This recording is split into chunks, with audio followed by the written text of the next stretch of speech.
why are we talking about this? Because Jesus proved his love. He proved it. When did he prove it? Did he prove it just by healing the sick? No, but yeah, that's a good example. But whenever they put him on that cross, when they tied him to that whipping post, he proved his love. He didn't just talk, he walked. Amen? He walked the walk. He didn't just go, oh, I love you. Oh, everybody be in peace and love. Just be, a good hippie. Just peace and love, And he didn't do that. He said, no, if you see your brother in need, you meet the need. If you don't meet the need, you don't love your brother. You say, well, that sounds pretty harsh. I mean, that's it. Well, that's what James said. James said, if you see your brother in need, and all you say is be warmed, be filled, and you go your way, he says you don't have any faith, and if you don't have faith, you don't have love. Isn't that simple? So he says, well, what do we have to do? He said, you tell me you have faith, I show you my faith. Okay, these three remain. Faith, hope, and love. Is that right? Those three. What does that mean? Those three all have the same essence. And that essence is very simple. The essence of love is action. It is an action. We know this because you can even go to the bookstore and find the 5 love languages. And see, this is where part of the problem comes in. It's because some people, everybody's got a different love language for the most part. They say there's about 5. I don't know. Could be more. I don't know. I don't know.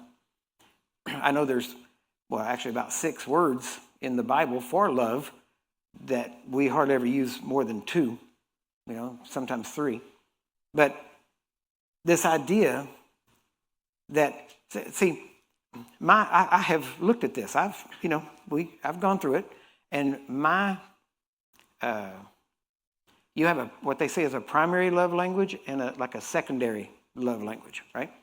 And my primary love language is acts of service. That's my primary. You need something, you need help. If I'm at all able, I'll get it done. That goes all the way from feeding you or helping in some way to healing the sick. That's why, because I'm empowered to do that now. And so to know to do good and doeth it not, to him it's sin.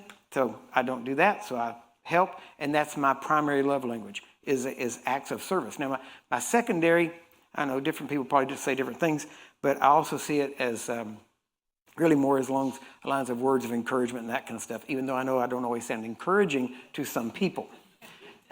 But now here's the point. How you feel has nothing to do with my love.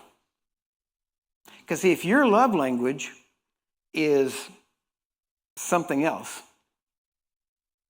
then I could be walking in love the way I know to love, and you wouldn't feel loved.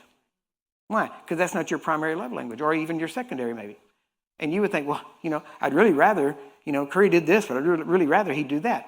Well, then you have to tell me, because I don't know your love language unless I know you well enough to know it. And then I might be able to do that. Does this make sense to you? So, but people say these things, but many times they'll say, well, I don't feel love. Why? Because I'm loving you with my love language, but you may not receive it as love because that's not your love language, man. And so all of these things have to work together. But the problem is when people say certain things like this, what they're actually saying is my feelings. I don't feel like I'm being loved, right? Well, what you feel like has nothing to do with the reality of whether you're being loved or not, right? When you used to, I know, I'm only talking to probably some of the congregation here, the ones that are old enough to actually remember this thing that used to be called spanking, okay?